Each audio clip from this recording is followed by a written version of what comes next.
Hello? Hello, welcome to the Inver Hills Annual Research Conference. I hope you guys have enjoyed the last 2 days. We've got a lot more sessions today. My name is Lisa Tracy. I'm one of the co-coordinators along with Heather Bryant-Johnson, and we've got a fantastic committee that's helped with this whole event together over the 2 days. I'm really looking forward to introducing you to Bill Davnie. He is our keynote for the morning. I feel lucky to consider him a friend of mine as well. He is a retired U.S. diplomat, so he worked in the Foreign Service for almost 30 years in 12 different countries, or more than 12, I believe, including Thailand, Tajikistan, Lithuania, Iraq, and in Washington, D.C. He was also stationed in Moscow during the collapse of the Soviet Union. You might have heard his voice on NPR because whenever they want a professional, someone with some knowledge, they'll give him a call to talk about the crisis in Syria or Bin Laden's death or terrorist threats at embassies, and he writes for the Star Tribune at times about Iran sanctions or the war in Afghanistan, so we're really lucky to have someone so knowledgeable here. My favorite story about him, though, is that when he traveled to all these different places, he took his kids with him. Starting at 4 years old, they would live in a place no more than 3 years, move somewhere else, and he took them all around, and now one of them is working as in international development in Cambodia. So that's kind of exciting. And additionally, one of the first stories I learned about him, which he corrected me today, so I'll tell you the real story after, but I was under the impression that he would learn a new language in 6 weeks, go to a country, use that language to do U.S. diplomacy, then come back 6 weeks, learn a new language, go to another country, use it for diplomacy. But he told me they gave him 6 to 12 months to learn the language every time. It wasn't 6 weeks.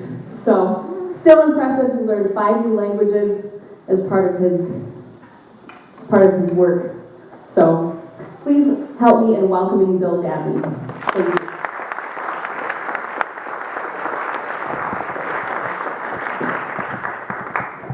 Thank you. I'm hoping the volume on this is appropriate to the size of the room and my voice.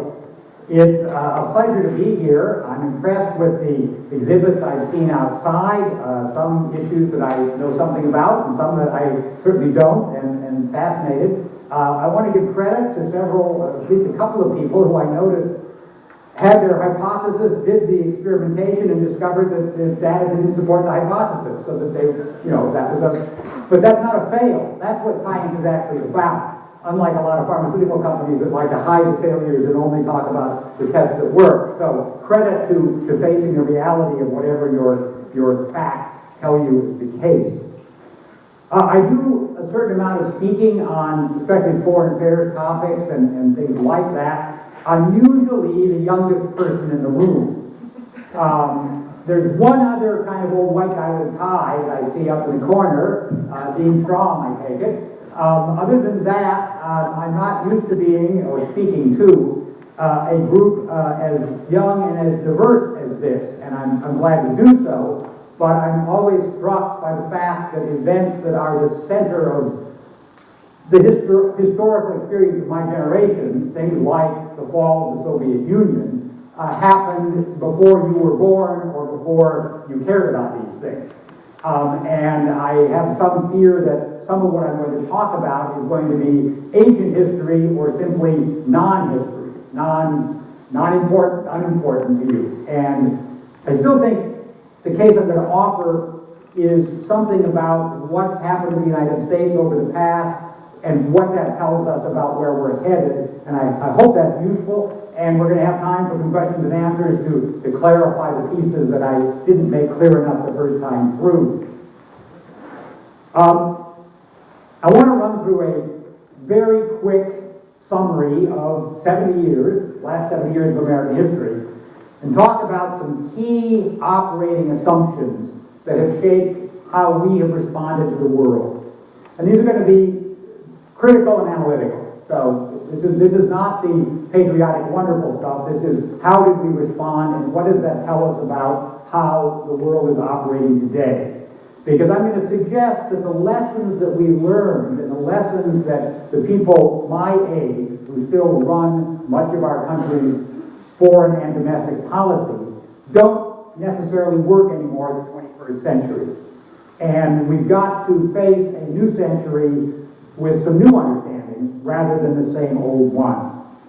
I'm also going to suggest that the circumstances in which we live in this global economy mean that American exceptionalism, and that both were special and were different, operate differently now than they did in those decades after World War II, when I grew up and when the way we still think in this country was shaped. And the challenge for America today is to come to terms with those changes and to operate in a world that I think is going to be less responsive to American interests and more challenging for us economically as well as politically than the last half of the 20th century. I think we're facing a decline in globalization, a retreat from the peaks of interconnection that we saw at the turn of the 21st century, a revival of authoritarian governments that we didn't think was possible after the Cold War, probably lower growth rates economically, and competition that we've not faced before. We retain formidable advantages, but we have got a challenging future as well. Okay, 1945, World War II ends. Japan has lost 2 cities to atom bombs. Continental Europe has lost city after city to conventional bombs and ground fighting. China starts the Civil War again that had been stopped sort of because of World War II. Most of the rest of Africa and Asia remain colonies. Of the war's winners and losers, only the United States did not see battles on its continental territory.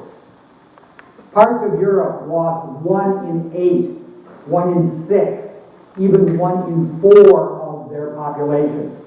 Think about that, 25% of the country's population dead in World War II. While the United States only lost 3 people per 1,000, 0.3%. I don't mean to make light of those deaths or the impact on our country, but physically and economically in 1945, we were the last country standing and the only one with a large and essentially undamaged economy. We shifted to peacetime production, and in those post-war years, the United States accounted for a full 50%, half of the world's economic productivity.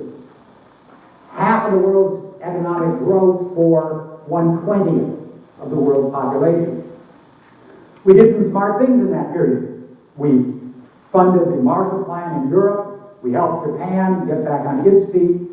And our premier position allowed us to create the United Nations, the International Monetary Fund, the World Bank, all in the ways we wanted them to be built, keeping us in a strong position.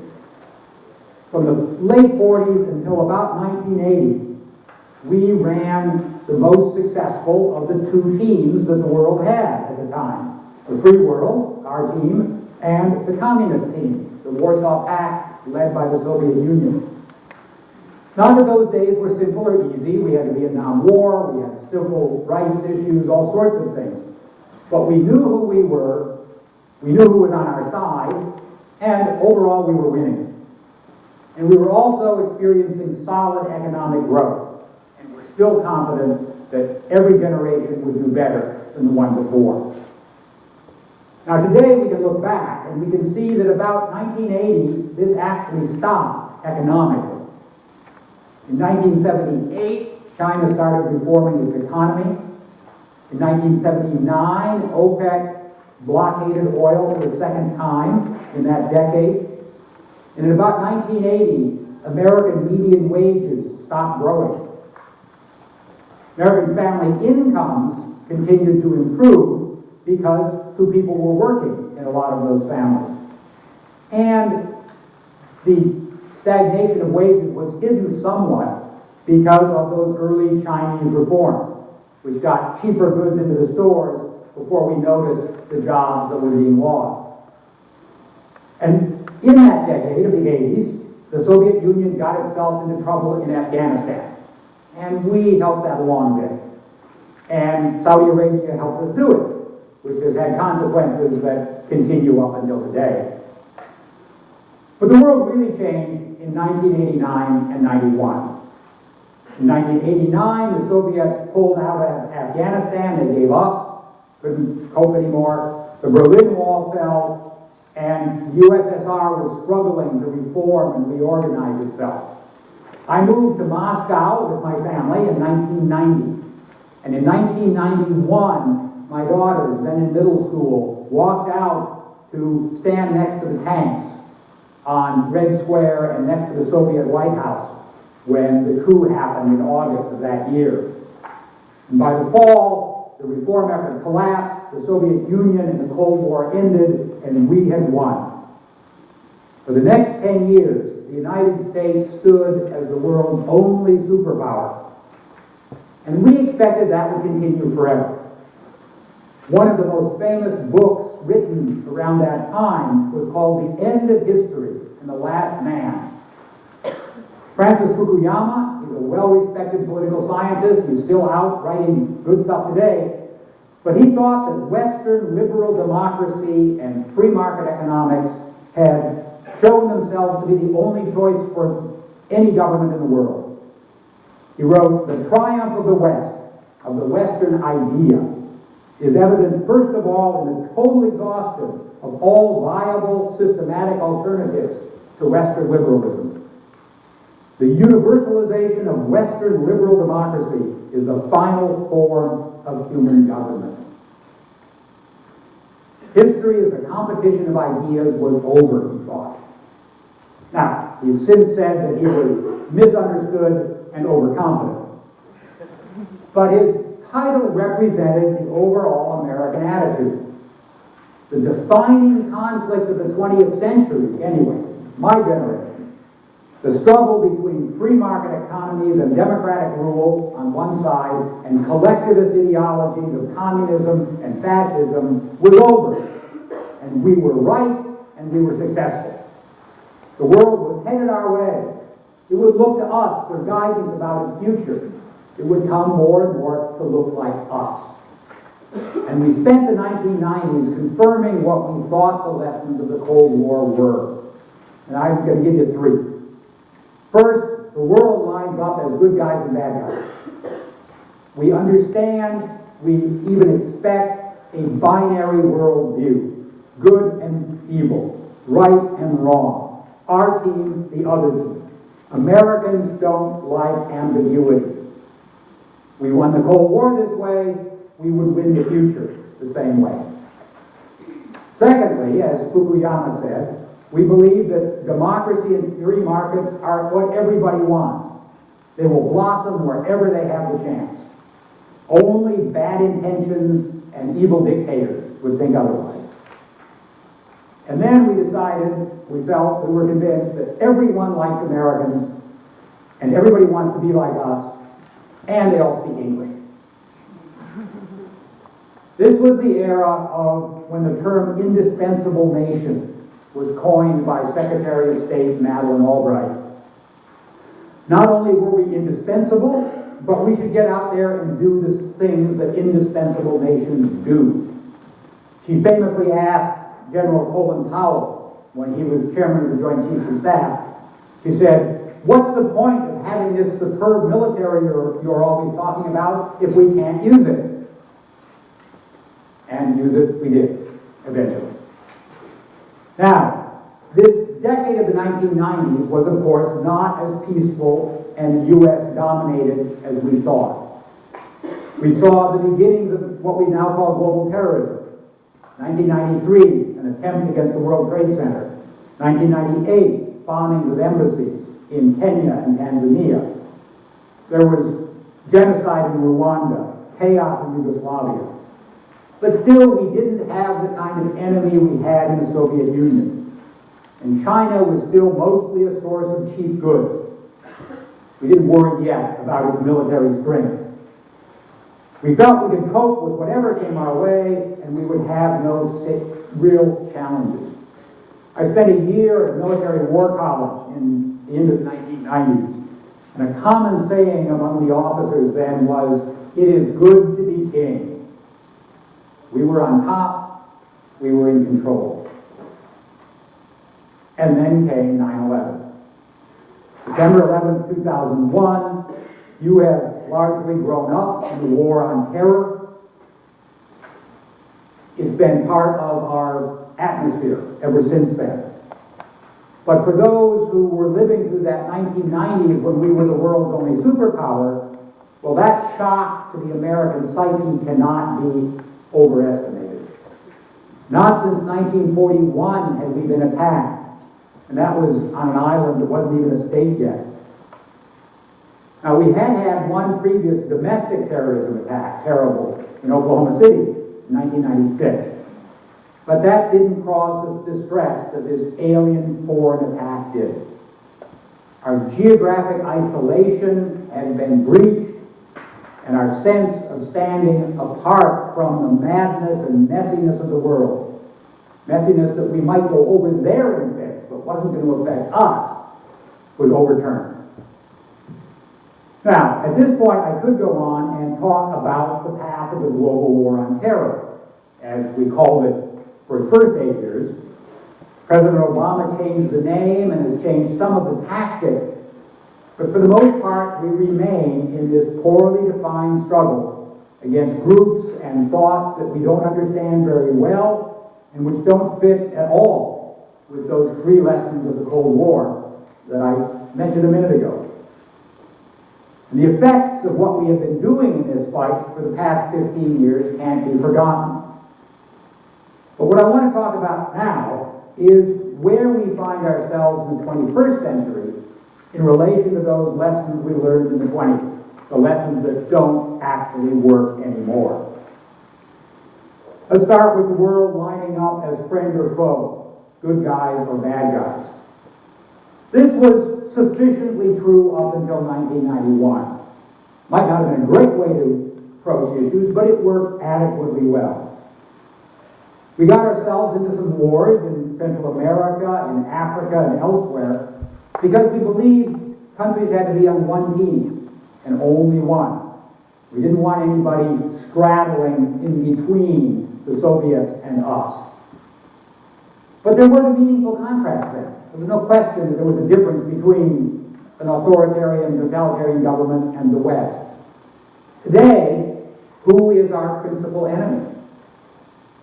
The Pentagon has labeled China as a peer competitor. But China is also a major trading partner of the United States. If we wanted to restrict trade with China, as we did in the Soviet Union, what would be left on the shelves of Walmart? Quite seriously, the standard of living of the American middle and lower middle classes would be devastated without the goods that we're buying from China and elsewhere.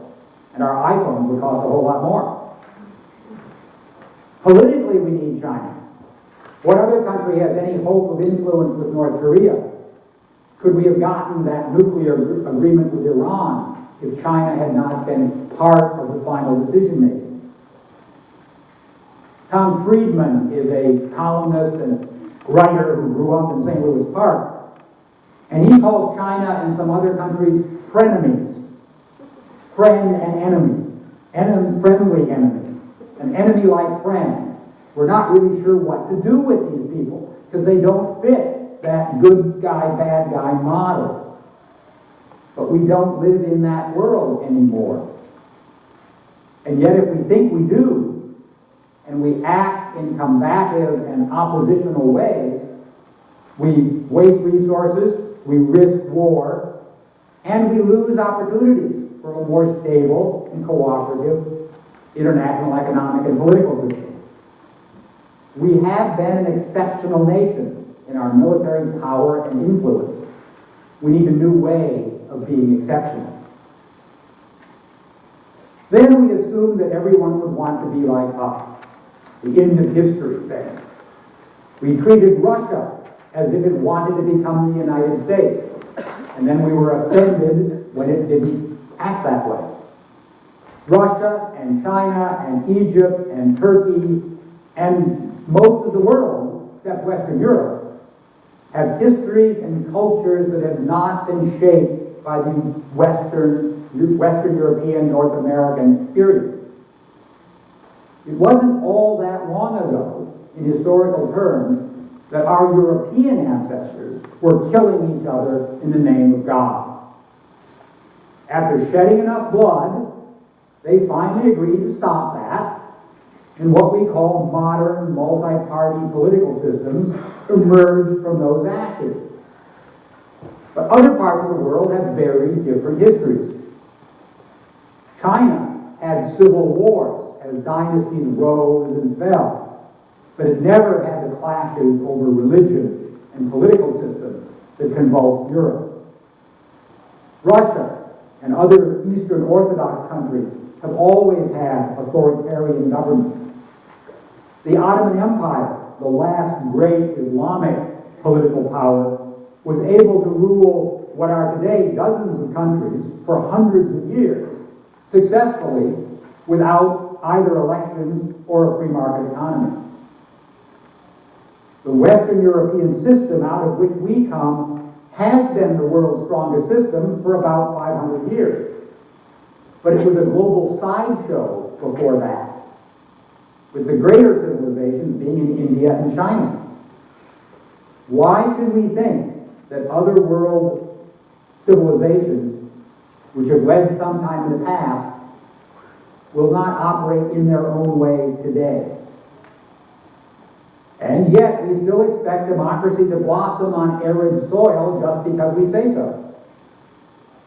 Our invasion of Iraq in 2003 was explicitly based on the belief that destroying the existing government would lead to democracy not only in Iraq, but throughout that region. We did the same in Libya in 2011, and I won't even talk about Afghanistan. Our analysis of the world is what intelligence analysts call mirror imaging. We look at a situation and we see ourselves instead of the realities before us. Expecting China or Russia or Turkey or any number of other significant countries to become more like us has no foundation in history or current affairs. Why do we keep making the same mistake? And then we think that everyone likes us and they all speak English too. American soft power has been a great asset for us. Our pop culture, movies, jazz and blues, celebrities have had a lot of influence and won us lots of attention. And lots of people do like Americans. We're friendly, if a bit naive. We have cultural variety from our immigrant history that no nation can match. And our power, hard and soft, has meant that English dominates world commerce today. And so we tend to think that all cultural trends start here and spread out from the United States to other countries. Graphic novels. Anybody like graphic novels? They started in the U.S., right? Wrong. Anime. Japanese. Then Europe. We were kind of late comers, actually. Walmart supercenters, and now Target supercenters, of course, here in Minnesota. These are an obvious product of American consumer culture. They started in France, the place we were calling, the French surrender monkeys a few years ago. Carrefour is a French company that started out the hypermarché, the hypermarkets, long before Walmart had moved beyond being a small-town general store. YouTube is American. We post the most videos. But what's the most watched video on YouTube? Gangnam Style, Psy, 2.5 billion views. K-pop has its own cable channels in Asia and interview programs, and it's an industry all by itself. Dominates a lot of Asian pop culture from a mid-sized country of 50 million people. And how about the movie industry?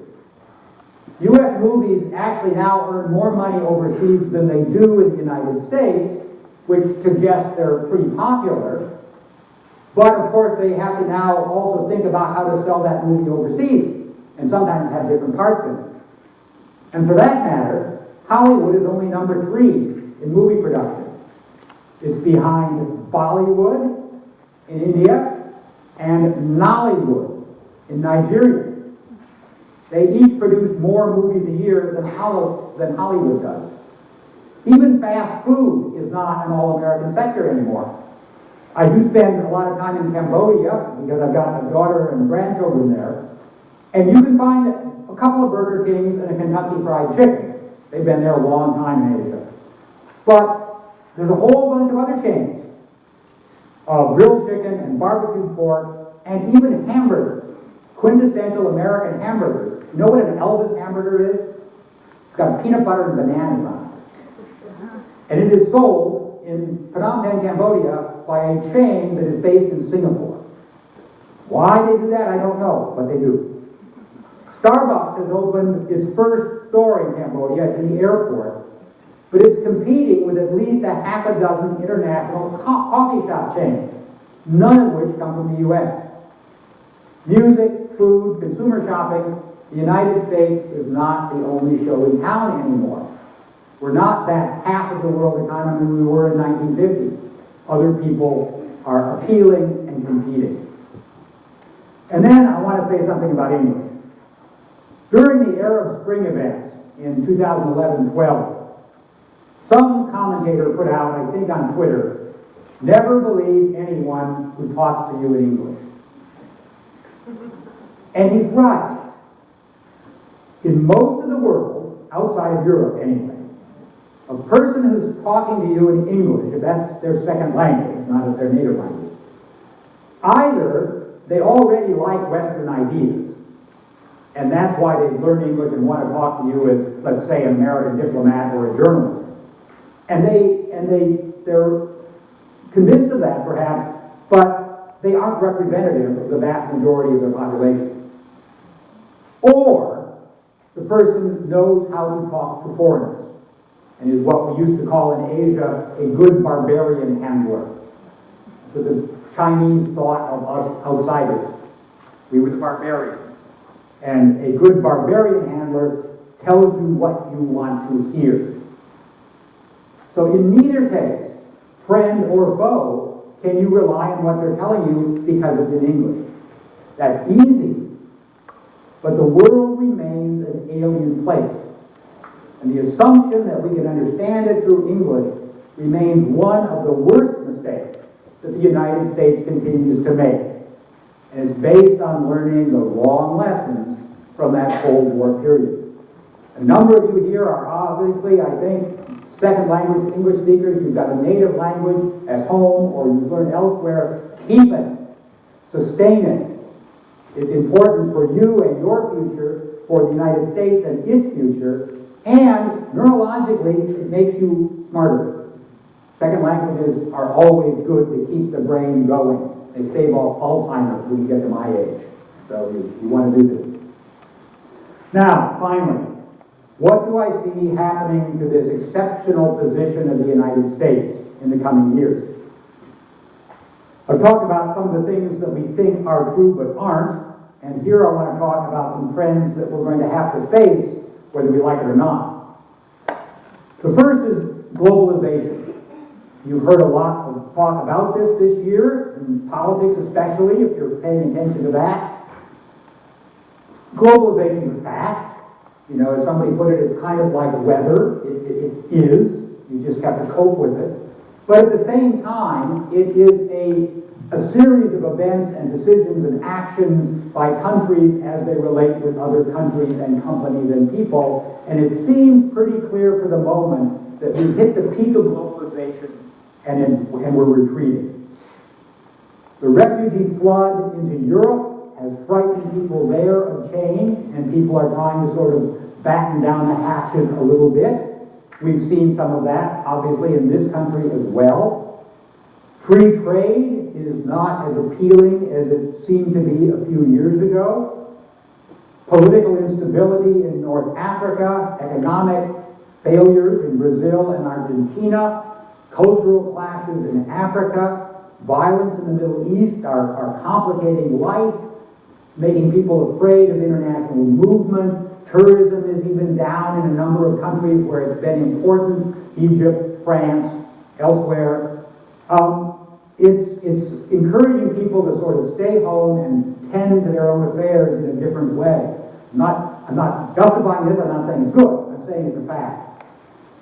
The last great peak of globalization in the world reached its peak in the early 19-teens, right before World War I. And World War I sort of put the lid on that.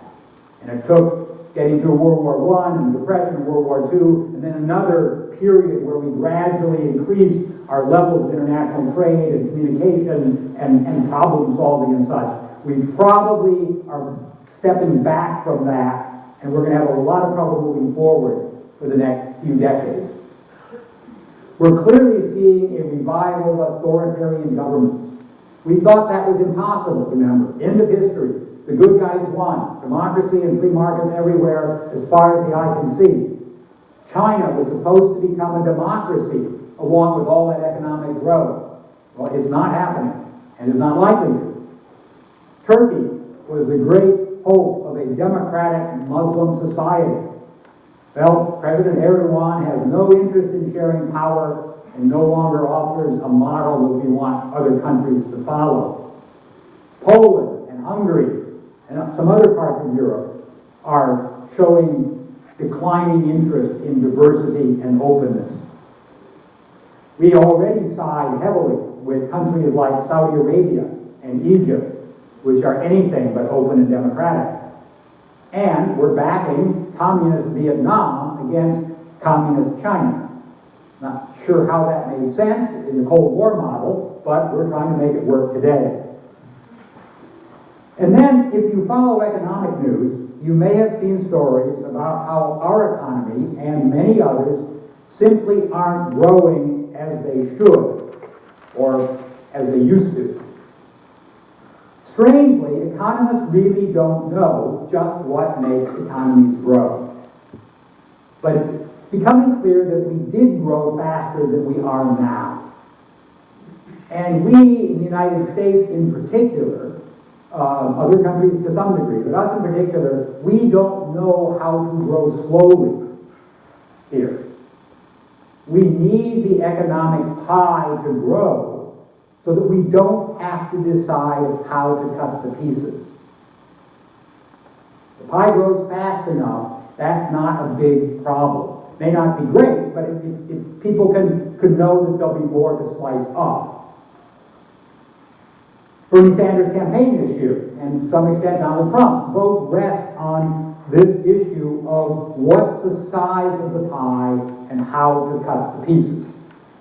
And how do we share it if there's not as many extra slices as there used to be. And then, finally, we face the possibility of a permanent reduction in the need for new workers caused by artificial intelligence. There's a book out there by Robert Ford called The Rise of the Robots.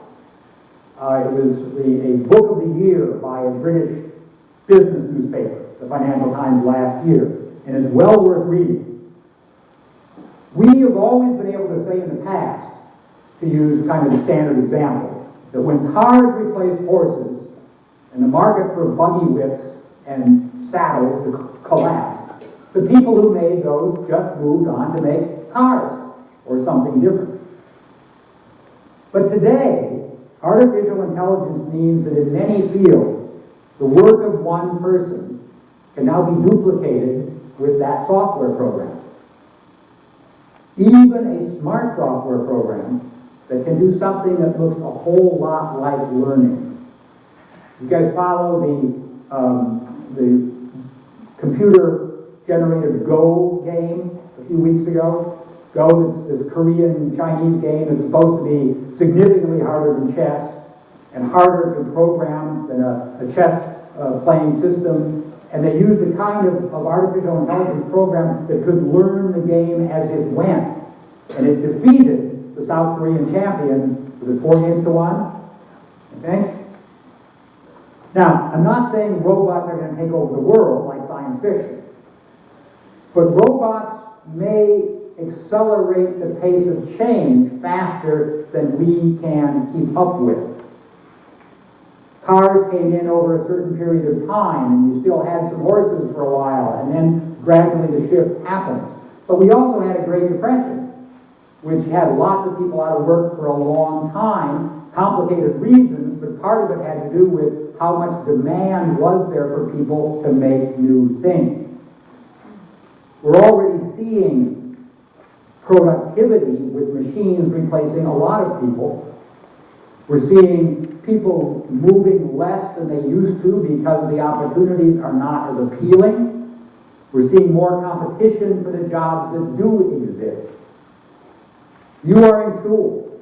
You have a better chance than most of the world to stay ahead of this change. But you need to be alert to it. People used to think lawyers and doctors couldn't be replaced. But word search programs and digital x-rays mean that even these jobs are not guaranteed. So you want to plan carefully and actively. So, to wrap up, the U.S. retains incredible advantages. We have no enemies on our borders. We have Canada to our north, Mexico to our south, and fish on both sides. We have natural gas, mineral resources, immigrants to maintain our labor force and bring in new ideas. But our safe geography and our successful history during the Cold War mean we know too little about the rest of the world, we don't think we need to know very much, and sometimes we fear the representatives of the rest of the world who live amongst us. We waste energy on fear that would be better spent in building relationships, using skills, and ensuring an educated population for the future. Thank you.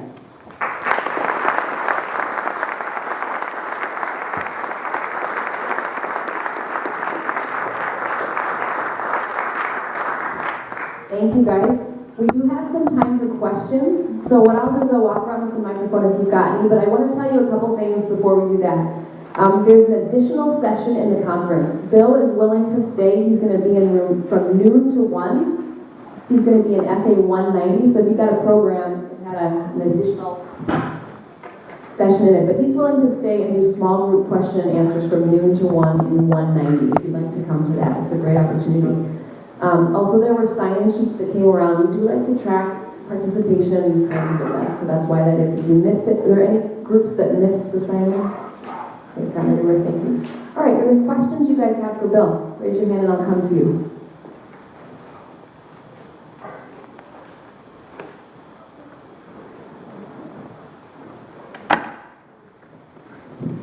Hi, Bob Law, and I'd just like to thank you for coming to speak with us today. It's very informative, and we appreciate it. You kind of touched on this, and you mentioned or implied that the position of the United States is not as great as it once was within the world. Yep. And you touched on some reasons for that, but some would argue that it may have something to do with the foreign policies of the Obama administration. Could you shed something or share something with us as far as that's concerned? Sure. What we call this unipolar moment of the 1990s, and the whole history before that, I think gave America in general a strong sense that, sort of, we're number one, and we're in control. And that 1990s period, particularly after the collapse of the Soviet Union, kind of just reaffirmed that. And there's no question, our military can take out anybody it wants to take out, if that's what we think, we want to do. We should have learned, I think, in both Afghanistan and Iraq, that taking something out does not necessarily stabilize the situation. So just because we've got the strongest military doesn't guarantee us that we can get a resolution that's going to be what we want. Because we really probably don't want to try and occupy Iraq or Afghanistan. And what that shows, and what most political scientists, I think, would agree with, left and right, is simply that there are more power centers in the world now than there were during the last half of the 20th century. there really were only two power centers then, us and Moscow, and then one disappeared. But during that period, our share